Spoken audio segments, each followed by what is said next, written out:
ഓം നമോ ഭഗവതേ വാസുദേവായ. ഓം നമോ ഭഗവതേ വാതനാഥായ. ഓം നമോ ഭഗവതേ നാരായണായ.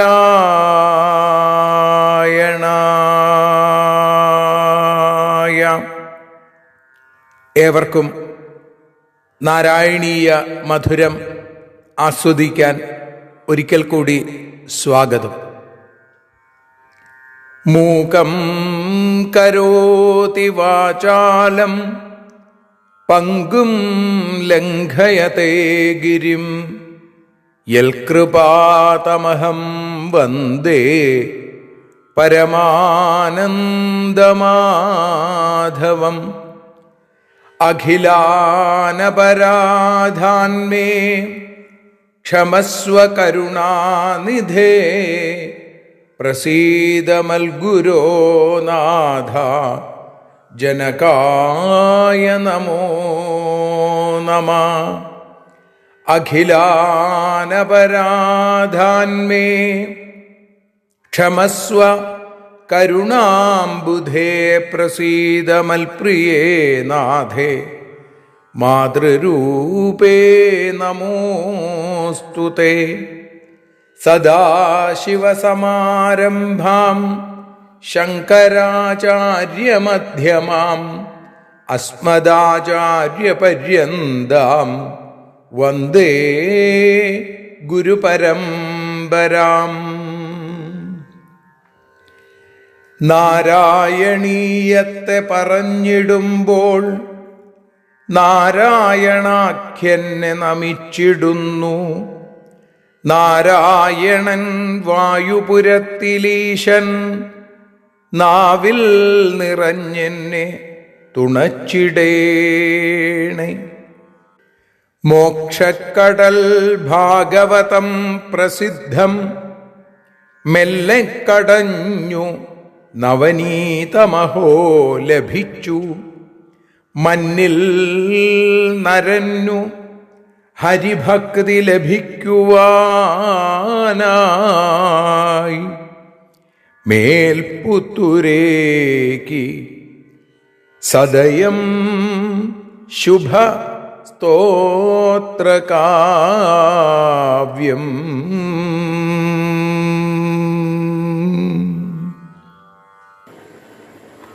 ശ്രീമന്നാരായണീയം പട്ടേരിപ്പാട് നാരായണപാദങ്ങളിൽ സമർപ്പിച്ച നറുനവനീതമാണ്. മോക്ഷാബ്ധിസാരതര ഭാഗവതാഖ്യദോ നാരായണീയ നവനീതമിതം ഗൃഹീത്വ എന്നാണ് ഭക്തന്മാർ പാടുക. മോക്ഷാബ്ധി കടഞ്ഞെടുത്ത നറുനവനീതം നാരായണീയം. ആ നാരായണീയത്തെ നാരായണീയ മധുരം എന്ന പേരോടുകൂടി നാം ആസ്വദിക്കാൻ തുടങ്ങിയിട്ട് ഇന്ന് 116 ദിവസം. ഇവിടെ ശ്രീമന്നാരായണീയം 11 ദശകത്തിൽ 8 ശ്ലോകമാണ് നമ്മൾ ഈ നാരായണീയ മധുരത്തിൽ ഇന്ന് വിചാരം ചെയ്യുന്നത്. ഭഗവത്പാദങ്ങളിൽ ഭട്ടപാദരുടെ പാദങ്ങളിൽ സാദരം സമർപ്പിക്കുന്നത്. പതിവ് പോലെ ആദ്യം ശ്ലോകം, പിന്നീട് അതിൻ്റെ അർത്ഥം, വീണ്ടും ഒരിക്കൽ കൂടി ശ്ലോകം ചൊല്ലി, പിന്നീട് അതിൻ്റെ ഭാഷാഗാനമായ ശ്രീഹരിയം പാടി നമുക്ക് സമർപ്പിക്കാം. ആദ്യം ശ്ലോകം. ഹിരണ്യപൂർവകശിപുക്കിലൈക പരോ ഹിരണ്യാക്ഷ ഇതി പ്രതീത ഉഭൗ ഭവന്നാഥമശേഷലോകം രുഷാന്യരുന്ധാം നിജവാസനാന്ധൗ. ഏകഃ ഹിരണ്യപൂർവകശിപു കില പരാ ഹിരണ്യാക്ഷ ഇതി പ്രതീത ഉഭൗ നിജവാസനാന്ധൗ രുഷാ ഭവന്നാഥം അശേഷലോകം ഞരുന്ധാം. ഏകഃ, 2 പുത്രന്മാരുണ്ടായി ദിതിക്ക് അല്ലെങ്കിൽ കാശ്യപന് എന്ന് പറഞ്ഞു. ആ 2 പേരുടെയും സ്വഭാവത്തെ വർണ്ണിക്കുകയാണ്. ഒരാള് ഹിരണ്യപൂർവ കശിപു കില, ഹിരണ്യൻ എന്ന് മുമ്പുള്ള കശിപു, ഹിരണ്യകശിപു. മറ്റേയാളോ പരഹ ഹിരണ്യാക്ഷ ഇതി പ്രതീത, ഹിരണ്യാക്ഷൻ, ഹിരണ്യനേത്രൻ എന്ന് പേര് കേട്ടവനാണ് എന്ന് പറയുന്നു.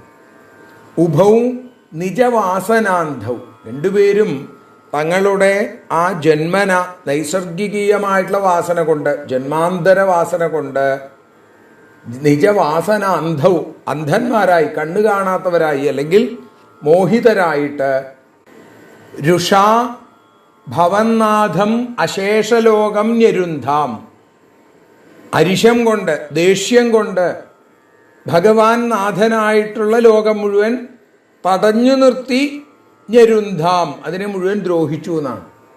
അപ്പോൾ ഭഗവാനെ കാണാൻ ചെന്ന സനകാദികളെ തടഞ്ഞതുകൊണ്ടാണ് ഇവര് ഇത്തരത്തിൽ ജനിക്കേണ്ടി വന്നത്, അല്ലേ? അപ്പോൾ അവിടെ തടഞ്ഞു. ജയവിജയന്മാർ ഭഗവത് അനുഗ്രഹത്തിന് കാരണമായിട്ടുള്ള ധർമാചരണത്തിന് പ്രതിബന്ധം ഉണ്ടാക്കി. അപ്പം അത് തന്നെ ആണ് ഈ ജന്മത്തിലും അവർ ചെയ്യുന്നത്. അതുകൊണ്ടാണ് ജന്മാന്തരവാസന എന്ന് പറഞ്ഞത്.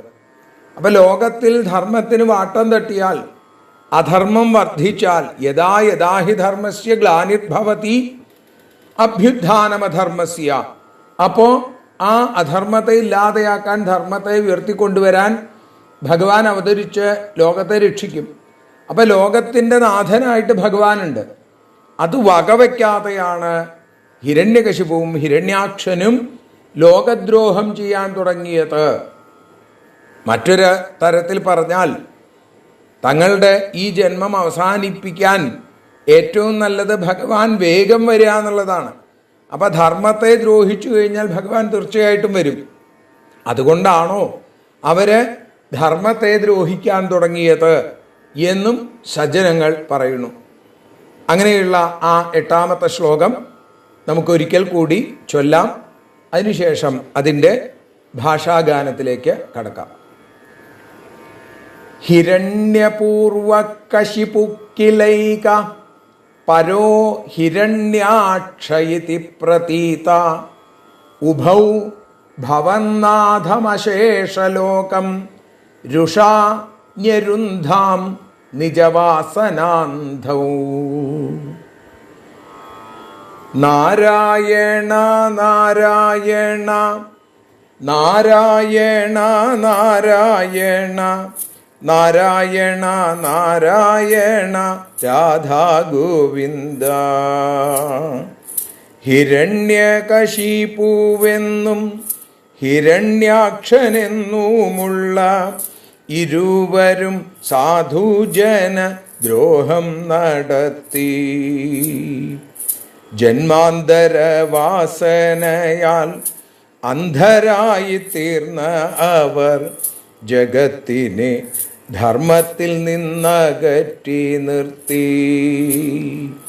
നാരായണ നാരായണ നാരായണ നാരായണ നാരായണ നാരായണ രാധാ ഗോവിന്ദ. രാധാ ഗോവിന്ദ ഹരേ കൃഷ്ണ മുകുന്ദ. രാധാ ഗോവിന്ദ ഹരേ കൃഷ്ണ മുകുന്ദ. കായേന വാചാ മനസേന്ദ്രിയൈർവാ ബുദ്ധ്യാത്മനാ വാ പ്രകൃതേ സ്വഭാവാൽ കരോമി യദ്യൽ സകലം പരസ്മൈ നാരായണായേതി സമർപ്പയാമി സർവം. നാരായണായേതി സമർപ്പയാമി.